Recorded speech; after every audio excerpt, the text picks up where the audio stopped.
Halo guys, selamat berbahagia Ibu Fahma sebagai dosen pengampu sejarah dakwah dan teman-teman semoga dalam keadaan sehat walafiat. Baiklah, kami dari kelompok 3 akan menjelaskan tema tentang dinasti Utsmaniyah. Yang pertama, sejarah Daulah Utsmaniyah. Abad ke-13 Masehi merupakan suatu abad yang dikenal dengan abad yang paling menyedihkan bagi dunia Islam. Kenapa?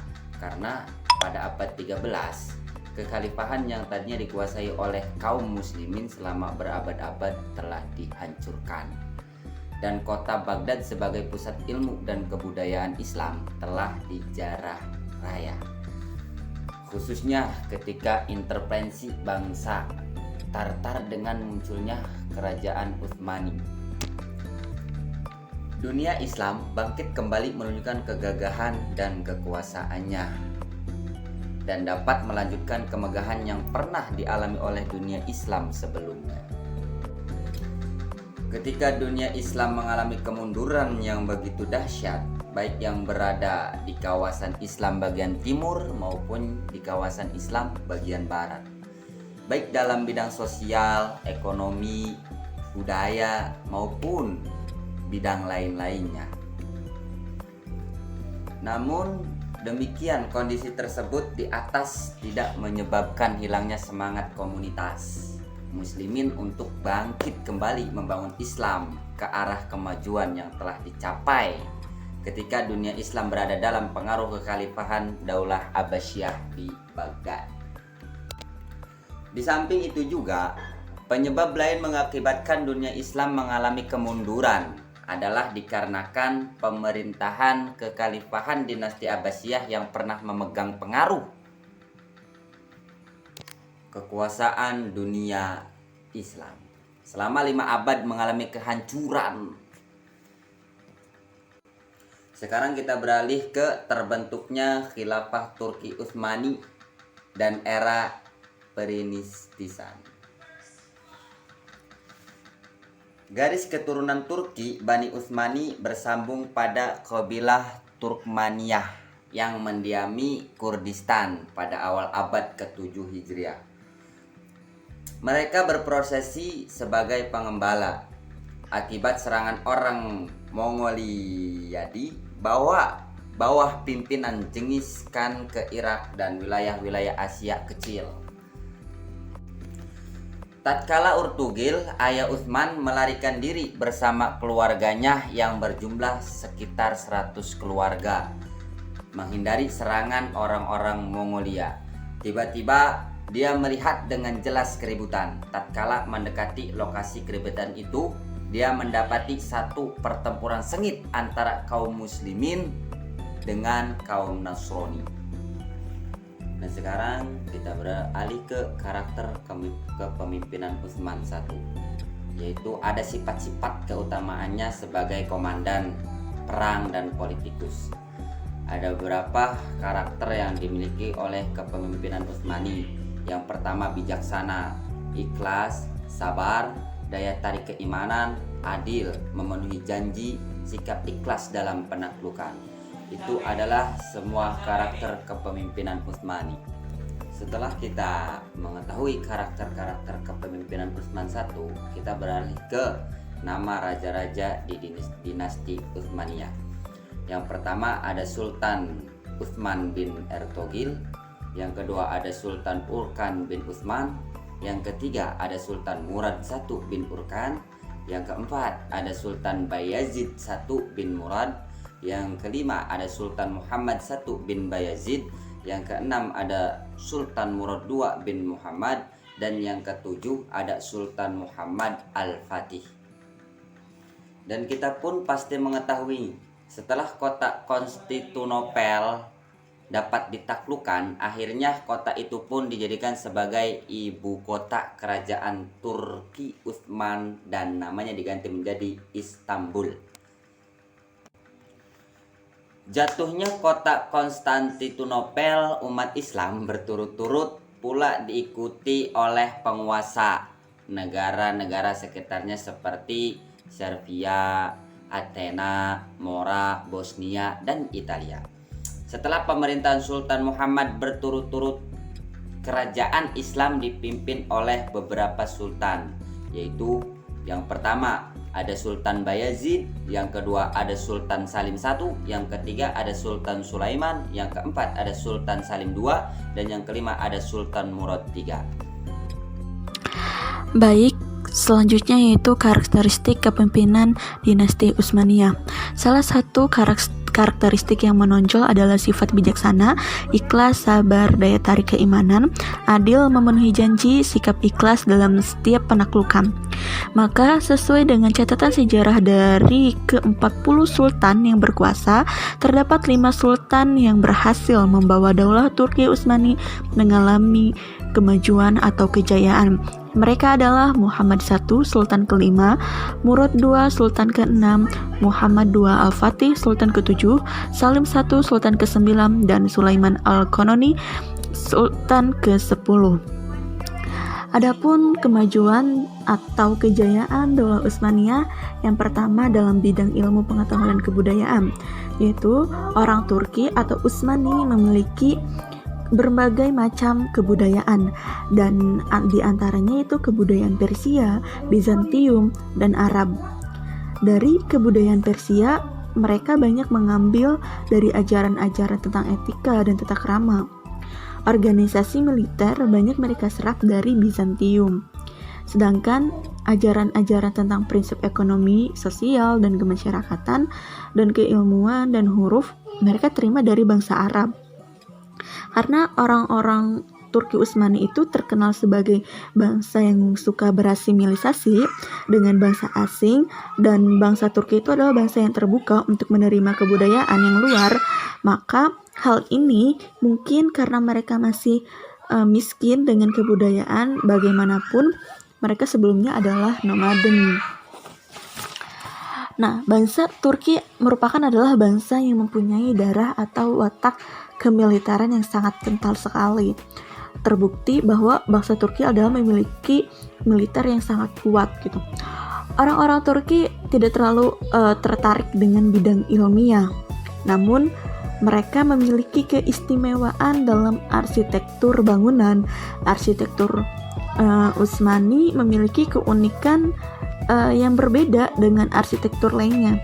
Hal ini dapat kita lihat pada bangunan-bangunan masjid. Contohnya Masjid Al-Muhammad, masjid pada masa Sulaiman, terus Masjid Jami Muhammad Al-Fatih.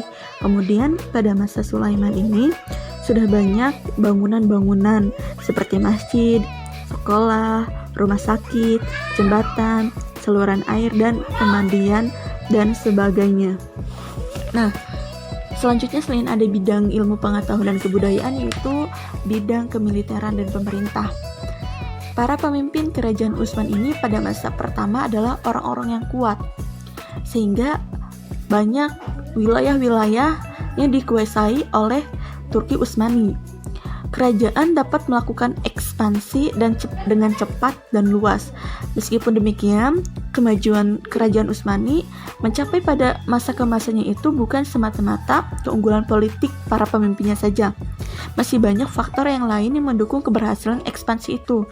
Yang terpenting adalah keberaniannya, keterampilan, ketangguhan, kekuatan militer yang sanggup bertempur kapan dan di mana saja. Yang terakhir itu ada bidang keagamaan. Agama dalam tradisi Turki itu mempunyai peranan yang sangat penting dan besar dalam lapangan sosial dan politik. Masyarakat pada waktu itu digolong-golongkan berdasarkan agama dan kemajuannya sendiri. Kemajuannya sendiri itu sangat terikat dengan tradisi, sehingga fatwa ulama menjadi hukum yang berlaku. Karena itu, ulama mempunyai tempat tersendiri dan peran terbesar dalam kerajaan dan masyarakat. Mufti sebagai pejabat urusan agama tertinggi berwenang memberikan fatwa resmi terhadap problem keagamaan yang dihadapi masyarakat. Tanpa legitimasi mufti, keputusan kerajaan tidak bisa berjalan dengan lancar. Pada masa kerajaan Turki Utsmani juga, tarekat mengalami kemajuan. tarekat yang paling berkembang adalah tarekat Baktasi dan tarekat Maulawi. Nah, si kedua tarekat ini banyak dianut oleh kalangan sipil dan militer. Tarekat Baktasi ini mempunyai pengaruh yang amat dominan di kalangan tentara Janisari. Sehingga tentara Janisari ini sering disebut dengan tentara Baktasi. Sementara tarekat Maulawi mendapat dukungan daripada pengusaha dalam mengimbangi Janisari Baktasi. Sehingga pada akhirnya separuh wilayah dinasti Utsmaniyah adalah Eropa.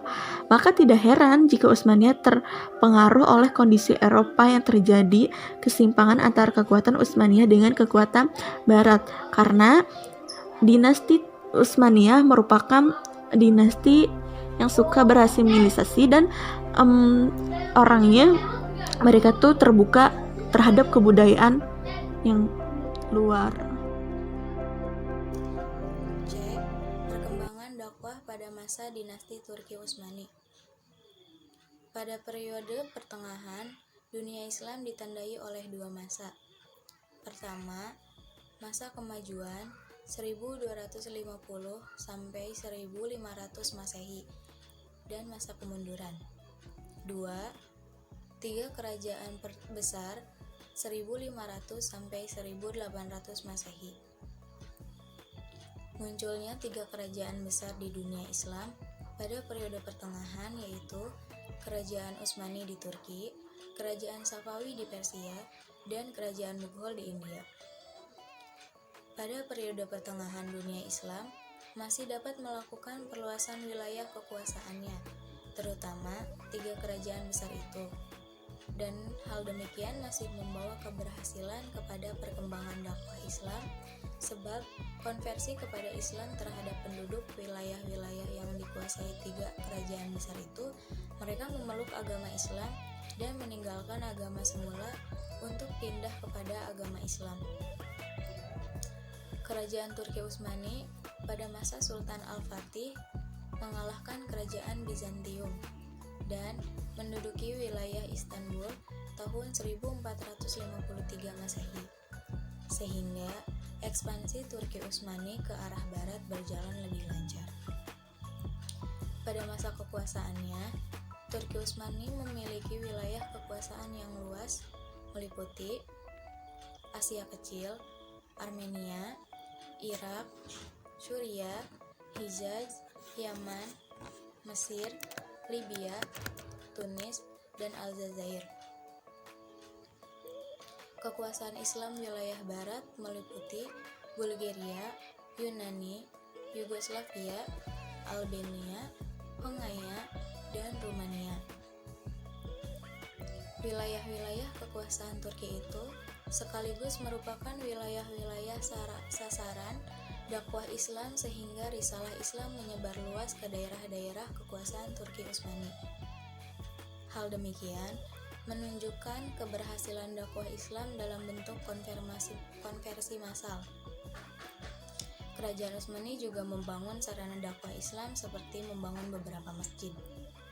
Di barat, dibangun Masjid Hagia Sophia yang semula adalah gereja, dirubah menjadi masjid terkenal. Masjid Sulaiman di Istanbul, masjid dalam bentuk aristik Ottoman di Turki, Masjid Muhammad Ali di Kairo, dan masjid-masjid lainnya. Ketika Turki mengalami kemundurannya pada abad ke-17 Masehi, muncul pemberontakan-pemberontakan seperti di Syria, Libanon, dan daerah-daerah lain. Kelemahan Utsmani dimanfaatkan oleh Barat, sebab wilayah kekuasaan Utsmani seperti Yunani, Rumania, dan daerah-daerah lain mengikutinya. Pada masa Perang Dunia I, wilayah kekuasaan Turki Utsmani hanya mencangkup Asia Kecil dan sebagian kecil dalam Eropa Timur. Kejatuhan kerajaan Turki merupakan sebuah proses sejarah panjang dan tidak terjadi secara tiba-tiba. Dalam sejarahnya, selama 5 abad, akhir abad ke-13 hingga awal abad ke-19, kerajaan Turki Utsmani mengalami pasang surut. Di satu sisi, sebuah sistem politik yang diwarisi dari pendahulunya, Turki Saljuk, menjadikan kerajaan adalah milik keluarga kerajaan dan menjadikan sultan sebagai sentral kekuatan politik. Membuat kerajaan ini begitu rentan terhadap faktor-faktor kejatuhan sebuah dinasti. Bahkan pada tahun 1924, Turki Utsmani lenyap karena desakan berdirinya negara Republik Turki. Dengan demikian, akhir kerajaan Utsmani berarti mengakhiri sistem kekhalifahan di dunia Islam yang berakhir pada tahun 1924 Masehi. Khilafah Daulah Utsmaniyah tercatat memiliki sekitar 30 orang khilafah yang berlangsung mulai dari abad 10 Hijriah atau abad ke-13 Masehi. Selama masa kekhalifahan, Daulah Utsmaniyah dipimpin khalifah yang silih berganti. Struktur dakwah pada masa Daulah Utsmaniyah meliputi unsur dakwah sebagai berikut. Pertama, kehidupan Utsman I,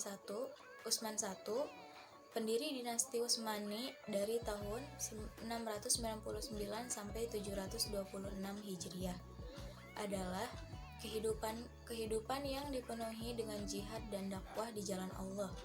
Beliau bersifat al-ulama wal al-umaro. Karena selain sebagai ulama, beliau pun sebagai pemimpin pada daulah ini. Setelah beliau wafat, generasi selanjutnya diteruskan oleh anaknya yang bernama Sultan Orhan bin Utsman yang berkuasa dari tahun 726 sampai 761 Hijriah. Sifat seorang dai pada masa itu tidak semua memiliki sifat al-umaro dan al-ulama dan al-umaro. Namun ada yang bersifat al-ulama saja, atau yang bersifat al-umaro, bahkan yang bersifat al-ulama wal al-umaro pun ada. Maka itu sifat yang bercorak adalah al-ulama, al-umaro, dan al-ulama wal umaro. Dan sifat yang menonjol pada diri Utsman I adalah pemberani, bijaksana, ikhlas karena Allah setiap penakluk, sabar, daya tarik keimanan, adil dan memenuhi janji. Kedua, mad'u. Kondisi mad'u pada masa Daulah Utsmaniyah umumnya bersifat al-ummah, karena pada masa daulah ini masih banyak yang belum menerima Islam sebagai agamanya. Akan tetapi, dari dinasti sebelumnya sudah banyak pula yang sudah menerima Islam. Jadi, corak mad'u pada masa Daulah Utsmaniyah yaitu mad'u ijabah dan ummah. Oleh karena itu, Utsmaniyah merupakan pusat khalifah Islamiyah karena pada saat itu pemerintah Islam terkuat bahkan negara yang paling besar di dunia. Ketiga, materi. Materi yang diterapkan pada masa Daulah Utsmaniyah meliputi akidah, syariah, dan muamalah, di mana pada masa Utsmani materi-materi seperti akidah, syariah, muamalah, fikih, tata cara membaca Al-Quran, berwudu, dan lain-lain lebih dipermantap lagi penerapannya. Pada masa ini, ketauhidan pun ditanamkan pada umatnya. Yang ketiga, metode. Pada masa Utsmaniyah ada beberapa macam metode yang digunakan dalam berdakwah, antara lain ekspansi, ceramah, metode kelembagaan, metode misi, bitsah, metode tanya jawab, metode bimbingan konseling, metode keteladanan, metode propaganda, metode diskusi, metode karya tulis, dan metode silaturahmi, dan metode korespondensi. Yang keempat, media. Media yang digunakan pada masa Daulah Utsmaniyah ini diantaranya adalah sekolah-sekolah, rumah sakit, dan media cetak. Kemunduran Daulah Utsmaniyah. Adapun faktor yang menyebabkan kemunduran dinasti Utsmaniyah adalah sebagai berikut. Yang pertama, wilayah kekuasaan yang sangat luas. Administrasi pemerintahan Turki Utsmani tidak beres, padahal wilayah kekuasaan dinasti ini sangat luas. Di pihak lain, para pengguna terus berambisi memperluas wilayah, sehingga sering terjadi peperangan. Yang kedua, penduduk yang heterogen. Turki Utsmani mempunyai wilayah yang sangat luas dan penduduk yang beragam, baik dari segi agama, ras maupun adat istiadat. Untuk mengaturnya diperlukan satu lembaga khusus. Yang ketiga, kelemahan para penguasa. Sepeninggalan Sultan Sulaiman Al-Qanuni, Utsman diperintahkan oleh sultan-sultan yang lemah, baik dalam kepribadian maupun kepemimpinan.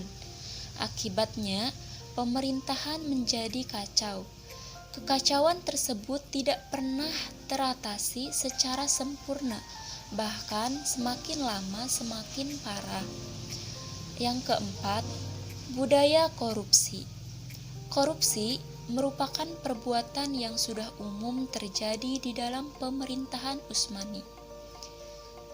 Setiap jabatan yang hendak diraih oleh seseorang harus dibayar dengan sogokan kepada orang yang berhak memberikan jabatan tersebut. Budaya korupsi ini mengakibatkan dekadensi moral semakin merajalela yang membuat pemerintahan semakin rapuh. Yang kelima, pemberontakan tentara Yenisei. Kemajuan ekspansi Turki Utsmani dipengaruhi oleh tentara Yenisei. Dengan demikian, dapat dibayangkan bagaimana kalau tentara ini memberontak. Pemberontakan Yenisei terjadi sebanyak 4 kali, yaitu pada tahun 1525 Masehi, 1632 Masehi, 1727 Masehi, dan 1826 Masehi. Yang keenam, merosotnya perekonomian akibat yang tak pernah berhenti dan perang yang tak pernah berhenti. Perekonomian negara merosot, pendapatan berkurang, sementara belanja negara sangat besar, termasuk untuk biaya perang. Yang ketujuh, terjadi stagnasi dalam bidang ilmu pengetahuan. Turki Utsmani kurang berhasil mengembangkan ilmu pengetahuan karena hanya mengutamakan pengembangan militer. Perkembangan militer yang tidak diimbangi oleh kemajuan ilmu pengetahuan sehingga tidak sanggup menghadapi persenjataan musuh yang lebih maju.